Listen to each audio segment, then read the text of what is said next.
Senator Young.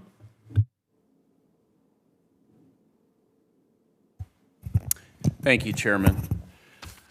I thank our witnesses for being here today. The title of the hearing is Keeping the Pressures on Russia and Its Enablers. And with that in mind, I'm thinking perhaps it's time that the President considers more of an asymmetric approach to isolate Putin from his allies. For example, the Burmese military junta has positioned itself as Putin's arguably most uncritical post-invasion partner in Asia.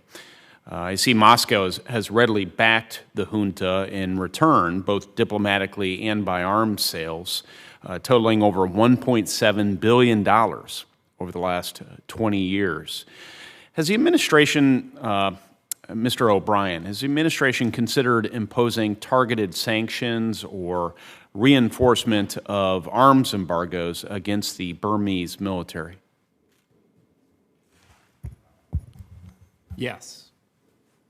Oh, okay. Very good. What's been the result of that reflection and consideration? We are looking at the pillars of, we have sanctioned 70 individuals, 27 institutions. We are working with our regional partners in the, to target the junta and sort of push toward free and fair elections. To leverage the ASEAN Yes. relationships in particular. And trying to, as with the Russia sanctions directly, we need to make sure our partners have some options that increases their leverage. And we're looking at the pillars of support of the regime. We've sanctioned Rostec, as the ranking member noted, and that's a major partner in Burma. We'll look to see what more we need to do there as well. Very good. Is among the menu of options you visited, have you looked at some of the traditional sanctions or trade measures like revoking access to EU trade preference? That might be among the menu of options. What do you think about that one?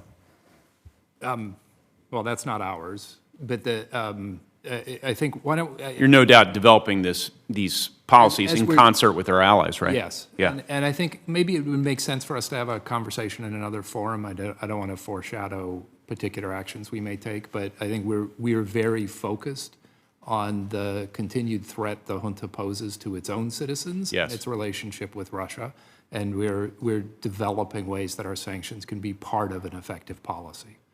All right. So maybe we can, I'm happy to come up and talk more over the next weeks if you'd like.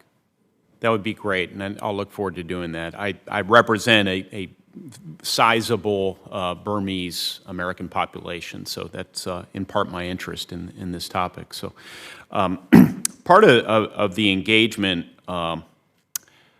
is owed to Beijing's engagement, particularly in 2006 when Beijing became an active intermediary with Russia. You'll recall the junta secured Moscow's backing, allowing for a historic double veto on the Security Council, scrutinizing the junta's activities.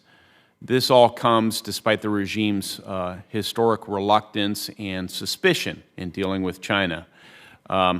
In your opinion, what is Beijing's endgame in supporting this diplomatic relationship?